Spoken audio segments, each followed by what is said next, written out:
Okay, thank you for joining. I forgot to record the Zoom call, so I'm just going to record it and put it into the group. So to calculate your calories, I've taken your age, your weight, your height, your activity levels, and your gender. And I really want to just emphasize I've taken your activity levels. So this means in the calories that I've given you, you're not going to eat back calories that you burnt from exercise. I've taken into account. That's why I asked you how active you are.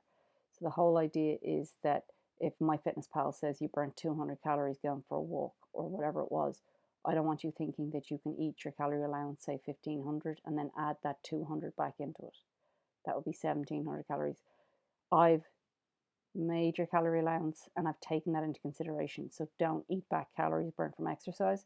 There's also a 15% deficit in your calorie allowance.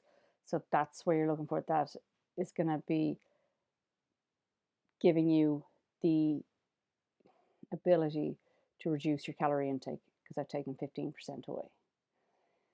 So let's take it as your calories. So let's say you have 2,000 calories a day and you're eating 2,000 calories, 2,000 calories, 2,000 calories, and then the weekend comes and you're eating 3,000 calories, 2,500 calories, and then you're back to 2,000 calories.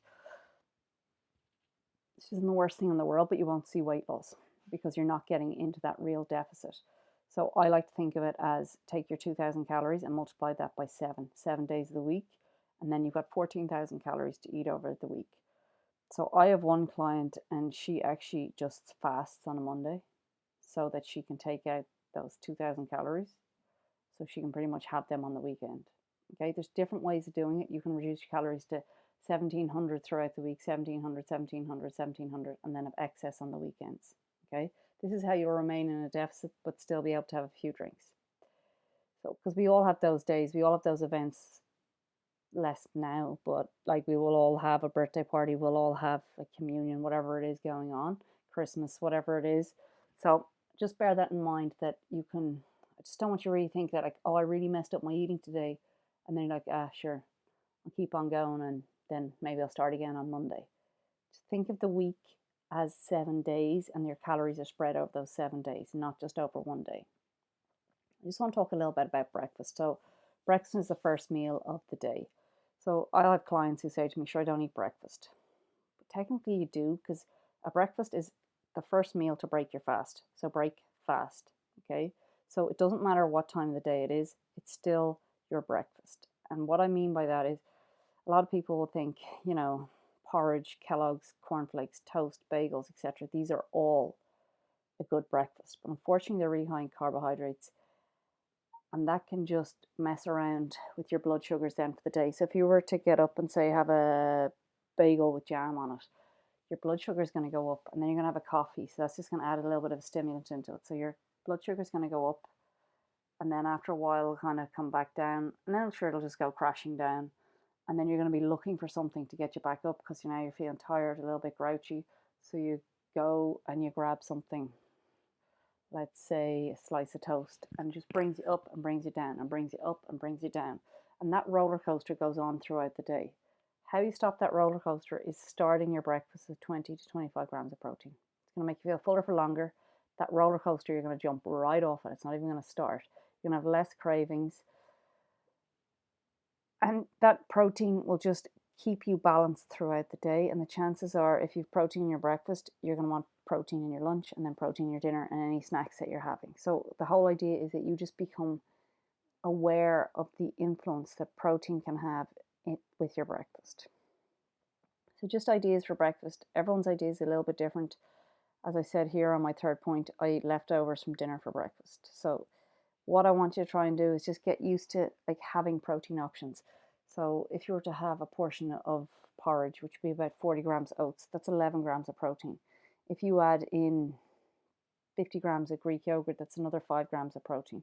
If you add in a tablespoon of hemp and a tablespoon of chia seeds, that you're already up to about 20 grams there, okay? And if you want to really load it up, you can load in a scoop of protein or half a scoop of protein powder. So just think about what you're eating. It's just all about planning what you're going to do. If you have smoked salmon and eggs, you're going to smash 20 to 25 grams easily. And if you have a slice of toast with that, there might be 3 grams, all depending on the brand of bread, but you might get 3 grams of protein in a slice of bread. So what I want to talk a little bit about is fiber today. So I don't want you to measure fiber, and I don't want you to be like, oh my God, I have to get that and I have to have that goal reached. I just want you to become more aware of how much fibers you are eating. As in, I want kind of, when you look at your meal, I want to see some fiber on your plate, be it nuts, seeds, vegetables, whole grains. There just needs to be something with fiber in it. So, fiber is really good for passing waste and food throughout the digestive system. Okay, it's really helpful in removing toxins from the body. Think of fiber as a boat, and fiber will take toxins. So toxins needs a boat to get out of the body. Otherwise, it can't get out, and that is what fiber is. So toxins can't leave the body without fiber. It also helps to slow the release of sugar from food, and then it is a good source of good bacteria. It's a good source of food for your gut bacteria. Your gut bacteria feed on fiber, so without it, they cannot survive. So there's different types of fiber. So you got soluble fiber and insoluble fiber. Essentially, what I want you to learn here is soluble fiber um, helps reduce diarrhea, and insoluble fiber helps reduce constipation. So whatever way we're at, if you are more of a person who has diarrhea or constipated, there's different fibers that's going to help you. It's not just eat any type of fiber. So just bear that in mind. So soluble fiber helps to slow transit time, okay, and aids digestion. I'm going to send you these slides already. You have them. So if you want to have a little bit more reading or any questions, just let me know. It slows down digestion, okay. So different types of soluble fiber will be oats, beans, nuts, seeds, pears, apples, blueberries, and most vegetables. Insoluble fiber speeds up transit time, and it helps reduce constipation. So it just depends on what type of digestive system you have, essentially. This is the fiber that really helps to feed the gut bacteria. So examples of this would be like whole wheat flour, wheat bran, nuts, beans, cauliflower, green beans, and potatoes. So these might not be foods. These are foods that I would eat. So when I look at the list, these are the foods that I kind of identify with. But you can just put it into Google. Google will give you a load of different foods that are sources of insoluble fiber. So just play around with it. Your goal should be to consume about 25 grams of protein if you're female and 40 if you're male. I'm not saying we need to stick to those, but they're just ideas of where you should be aiming for. So summary. So what I want to take away from this week is to hit your protein goal. Okay, just make sure you're eating protein with each meal and each snack. Aim to be around your calories. Now, if you're higher one day and lower the other, that's fine. And then just to make sure there's some fiber-rich food with each meal. Okay, just Google fiber-rich foods. Go back through the list there, the images. You'll see what foods are rich in fiber.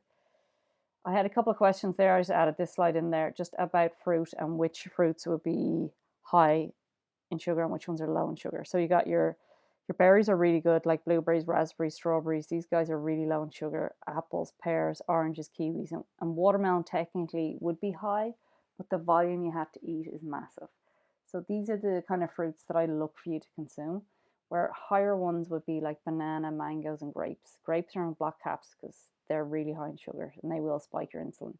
Where banana, if you have it with a bit of peanut butter on the side, or have it with a few nuts, bit of yogurt, it's going to slow the release of sugar from the banana. So I'm okay with banana, but mango, grapes, papaya, all these guys would be really high in sugar. So you're just looking